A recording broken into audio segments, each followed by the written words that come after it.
Hi guys, welcome to Vidya's cook book. எல்லாரும் எப்படி இருக்கீங்க? நல்லா இருக்கீங்களா? போன வீடியோலாம் பார்த்துருந்தீங்களா? பிடிச்சிருந்ததா? இன்னைக்கு நம்ம பண்ண போறது தக்காளி தோசை. வாங்க எப்படி பண்றதுன்ட்டு பார்க்கலாம். தக்காளி தோசைக்கு தேவையான பொருட்கள் என்னென்னங்கறத பார்க்கலாம். 3 டம்ளர் இட்லி அரிசி எடுத்துக்கணும். இந்த மாதிரி குண்டு குண்டா இருக்கும். 1 2 3. இது நல்லா கலஞ்சி நம்ம ஊற போட்டுக்கணும். அரிசி நல்லா கலஞ்சாச்சு. இதுக்கு தேவையான அளவு நான் தண்ணி விட்டு ஊற வைக்கிறதுக்கு ரெடி ஆயிடுது. இப்ப பருப்பு ஊற போடலாம். நம்ம 3/4 டம்ளர் கடலைப்பருப்பு, 3/4 டம்ளர் தோரம் பருப்பு, உளுத்தம் பருப்பு 1/4 டம்ளர். இதையும் 2 தடவை கலஞ்சி நான் ஊற போட போறேன். பருப்பு நான் 2 தடவை நல்லா கலஞ்சிட்டேன். பருப்பும் அரிசியும் நான் 3ல இருந்து 4 மணி நேரம் வரைக்கும் ஊற போடுறேன். நல்லா ஊறினதுக்கு அப்புறம் நான் அரைக்கிறதுக்கு தேவை என்னென்னங்கறத நான் சொல்றேன். நம்மளுக்கு அரிசியும் பருப்பும் நல்லா 3 மணி நேரம் ஊறிடுச்சு பாருங்க. இப்ப நம்ம மத்ததெல்லாம் என்னென்னங்கறத பார்க்கலாம். நான் ஒரு 15 தக்காளியை எடுத்து இந்த மாதிரி நெருக்கி வச்சிருக்கேன். இது பெங்களூர் தக்காளினால நான் 15 எடுத்துட்டேன். நார்மலா இருந்தா நீங்க 12 எடுத்தா போறோம். ஏன்னா நம்ம அரிசி 1 டம்ளருக்கு 4 தக்காளி நார்மல் தக்காளி. பெங்களூர் தக்காளியா இருந்தா 5 போடணும் நீங்க. நம்ம 3 டம்ளர் எடுத்துருக்கோம், அதனால 15 பெங்களூர் தக்காளி எடுத்திருக்கேன். ஏன்னா பெங்களூர் தக்காளி நம்மளுக்கு ரொம்ப பிடிக்காது. காரத்துக்கு 6 வரமிளகா, 6 பச்சை மிளகா. நான் இந்த சைஸ்ல 4 இஞ்சி எடுத்து நெருக்கி வச்சிருக்கேன். கருவேப்பிலை, கொத்தமல்லி கொஞ்சம் கொஞ்சம், 1 டீஸ்பூன் பெருங்காயம், தேவையான அளவு உப்பு, தோசை வார்க்க தேவையான அளவு எண்ணெய். நான் இந்த எண்ணெயில நான் என்ன பண்ணுவேன் அப்படின்னா, எண்ணெய் அப்படியே எடுத்துக்க மாட்டேன். 1/2 கப் நல்லெண்ணெய், 1/2 கப் ரீஃபைண்ட் ஆயில் இல்லாட்டி கடலை எண்ணெய், 2 டேபிள் ஸ்பூன் நெய், 1 டேபிள் ஸ்பூன் விளக்கெண்ணெய், 1/4 கப் தேங்காய் எண்ணெய். இது எல்லாத்தையும் சேர்ந்து நான் மிக்ஸ் பண்ணி இந்த மாதிரி அடை, அப்புறம் தக்காளி தோசை அது மாதிரி வாக்கும் போதெல்லாம் நான் இதை யூஸ் பண்ணுவேன். தக்காளி தோசைக்கு இது ரொம்ப சூப்பரா இருக்கும். இந்த மாதிரி எடுத்தீங்கன்னா உங்களுக்கு இது மாதிரி எண்ணெய் பண்றதுக்கு பிடிக்கல அப்படின்னா நீங்க நார்மல் என்ன யூஸ் பண்ணுவீங்களோ அதை யூஸ் பண்ணி நீங்க வறுத்துக்கலாம். நம்ம தோசைக்கு தேவையானதெல்லாம் நம்ம இப்ப அரைச்சி எடுத்துட்டு வந்துருவோம். பச்சை மிளகாவை இப்படி 2ஆ உடைச்சு போட்டுக்கோங்க. வர மிளகாவையும் இப்படி 2ஆ உடைச்சு போட்டுக்கோங்க. இஞ்சி, கொத்தமல்லி, கருவேப்பிலை, பெருங்காயம், தோசைக்கு தேவையான அளவு உப்பு.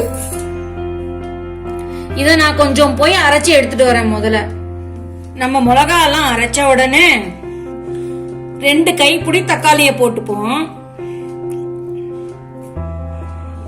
அதுக்கப்புறமா கொஞ்சமா அரிசி போட்டுப்போம். அரிசியில தண்ணி இல்லாம போட்டுக்கோங்க, ஏன்னா தக்காளியோட தண்ணி நம்மளுக்கு நல்லா வந்துரும். இப்போ போய் நான் இத நைஸா அரைச்சி எடுத்துட்டு வரேன்.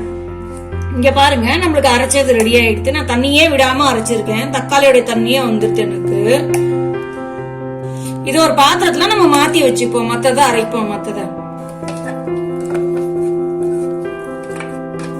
மறுபடியும் 2 கை தக்காளி,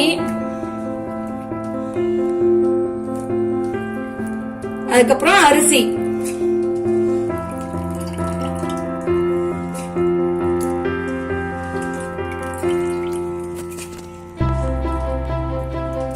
இதையும் போய் நம்ம அரைச்சி எடுத்துட்டு வரலாம்.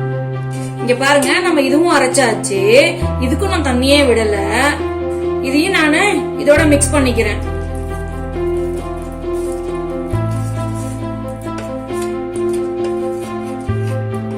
மறுபடியும் 2 கை தக்காளி, நம்ம கலஞ்சி வச்ச ஊற வச்ச பருப்பு. நான் இதையும் அரைச்சி கொண்டு வரேன். இங்க பாருங்க, நம்மளுக்கு பருப்பு அரைச்சதும் ரெடி ஆயிடுது. இதையும் நம்ம அந்த பாத்திரத்திலே கொட்டிப்போம். நான் எல்லாத்தையும் அரைச்சு அதே மாதிரி கொண்டு வந்து காட்டுறேன் உங்களுக்கு.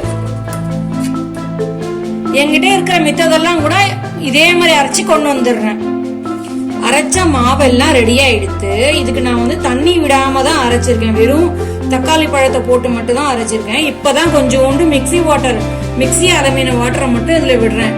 இங்க பாருங்க, அவ்வளவுதான். இத நல்லா கலந்துப்போம். முதல்ல நான் மிக்ஸியில அரைச்சிருக்கேன், அதனால தக்காளி பழத்தை போட்டே அரிசி தக்காளி பழம் எல்லாத்தையும் போட்டே அரைச்சிருக்கேன். நீங்க கிரைண்டர்ல அரைக்கிறதா இருந்தா தக்காளியை மிக்ஸியில அரைச்சிட்டு தண்ணிக்கு பதிலா நீங்க கிரைண்டர்ல இந்த தக்காளி தண்ணியை விட்டுக்கோங்க. நம்மளுக்கு தக்காளி தோசை மாவு ரெடி ஆயிடுது பாருங்க. கொஞ்சமா கருவேப்பிலைய இப்படி கிள்ளி போட்டுக்கலாம். இதையும் நல்லா கலந்து விட்டுப்போம். இந்த மாவு கலந்தத 1 ல இருந்து 2 மணி நேரம் அப்படியே விட்டுறலாம். ஏன்னா உப்பு காரம் அப்பதான் ஊறி வரும். அதுக்கப்புறம் தோசை வறுத்து நான் உங்களுக்கு காட்டுறேன். எனக்கு 1.5 மணி நேரம் பக்கத்துல தோசை மாவை நான் அப்படியே விட்டுட்டேன். இப்ப நம்ம வாக்க ஆரம்பிக்கலாம். தோசை வாக்கறதுக்கு முன்னாடி நம்ம ஒரு தடவை நல்லா கலந்துப்போம். தோசை கல்ல நல்லா காய வச்சு எண்ணெய் மேலாக இப்படி விட்டுக்கலாம். சுத்தீர இந்த எண்ணெயை நல்லா இப்படி ஸ்ப்ரெட் பண்ணி விட்டுப்போம். இப்ப நம்ம தோசைய விட ஆரம்பிச்சிடலாம்.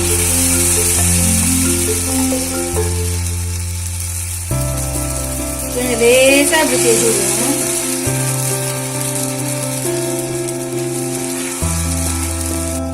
தோசைய சுத்தி நம்ம எண்ணெய் விடணும். தோசைக்கு நடுவுல சின்னதா அப்படி ஹோல் போட்டுப்போம்.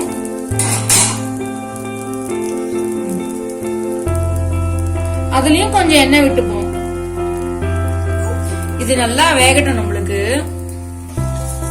நல்லா திருப்பி போடலாம். நம்ம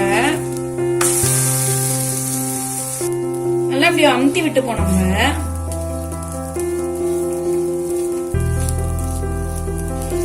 ரெண்டு பக்கமும் நல்லா வெந்தோம்னா எடுத்து சாப்பிட வேண்டியதான். இங்க பாருங்க, அருமையான தக்காளி தோசை நம்மளுக்கு ரெடி ஆயிடுச்சு. இங்க பாருங்க, இன்னொரு தோசையை விட்டு காட்டுறேன்.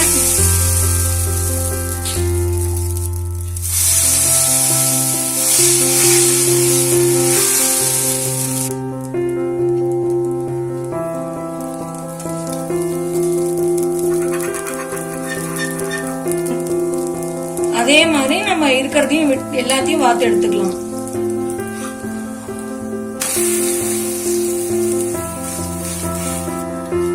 இந்த தோசையும் நம்மளுக்கு ரெடி ஆயிடுச்சு.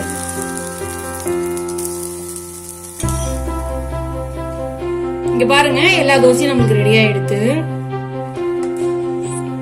அருமையான ருசியான தக்காளி தோசை ரெடி ஆயிடுச்சு. இதோட மொளாப்பொடி தொட்டுண்டு சாப்பிட்டா சூப்பரா இருக்கும். தேங்க்யூ ஃப்ரெண்ட்ஸ், இந்த வீடியோ பார்த்ததுக்கு. லைக், ஷேர் அப்புறம் சப்ஸ்கிரைப் பண்ணாம இருந்துடாதீங்க. தேங்க்யூ, பாய் பாய்.